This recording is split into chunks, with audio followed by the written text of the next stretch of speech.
So, Ms. Alameda, I see that you went ahead and completed the audit, which is the alcohol screen. Uh, Mhm. yeah, and I'm wondering if it would be okay to take a few minutes to go over that.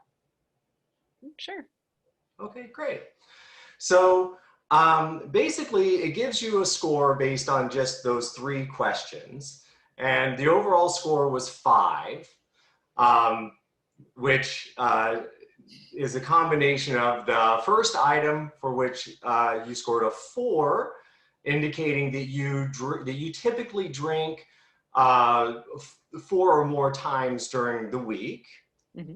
And then on the second item, you scored a 1, which indicated that on average per drinking day, you would have maybe 3 or 4 drinks. Yeah, I had to think about that one a little bit. I haven't really sat down with that before, but yeah.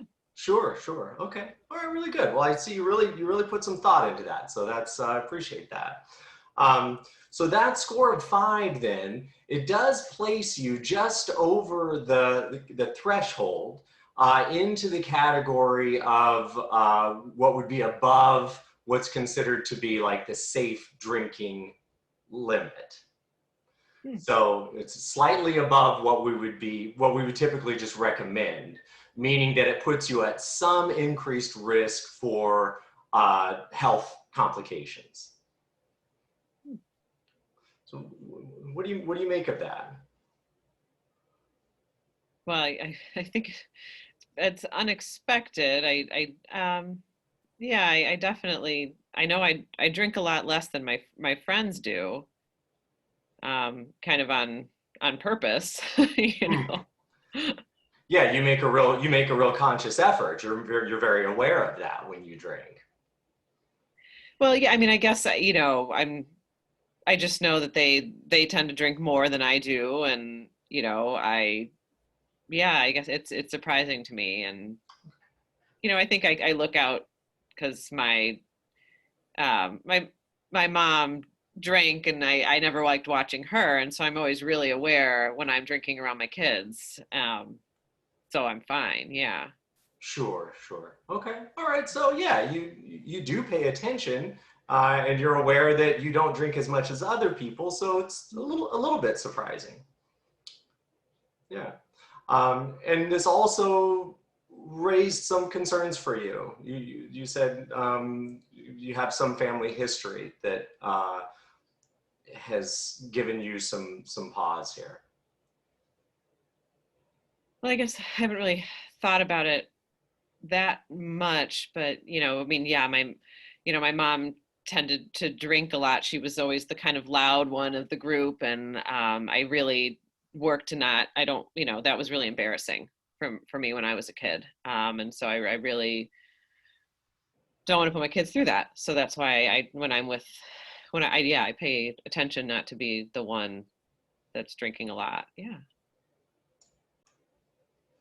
Yeah, so it's a little surprising because you do pay attention. You're very well aware that you drink less than other folks. You're never the person that gets loud and obnoxious or anything like that, which is something that you're familiar with because you did see that in your mom when she drank. Mhm.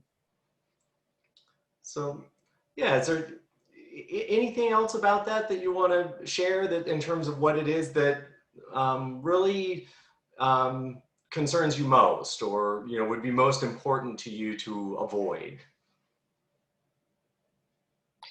Yeah, I know that like my kids are getting to an age where they're gonna start drinking. So I think being able to have these kinds of conversations and not be like, do as I say, not as I do, which was really what was happening a lot in my house. It's something I really need to think about because I didn't like that. Okay, all right. Well, gosh, Miss Alameda, I really appreciate you being so open and forthcoming with all of this. you know, taking the screen to begin with and receiving this information and being very thoughtful with it. I can see that, you know, you are, you know, a very loving mother and are concerned about the example you set and all of those things, and have made a real effort to not repeat some of the negative types of behaviors that were modeled for you. And I can see that's important to you. Mhm. So I'm really glad to see all that, and happy to be a part of making any kind of adjustment that you think would be appropriate, that would be of use to you. I'm happy to continue this conversation with you anytime you like.